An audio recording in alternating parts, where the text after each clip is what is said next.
This here is my live mousetrap. Consists of basically a little tunnel with openings on both ends. But at each entrance is actually a little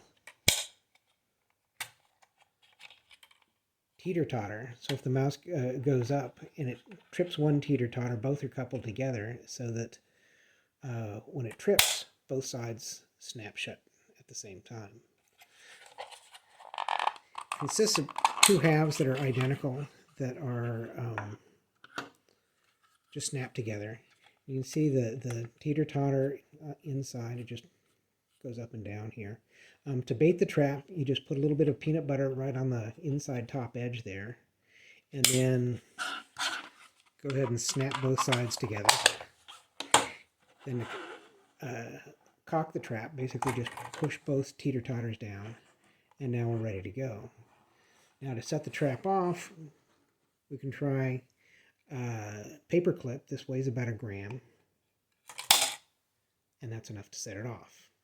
Now to release your mouse, all you gotta do is take the two sides and pry them apart, get them started, then go find a place to drop your mouse, and all set.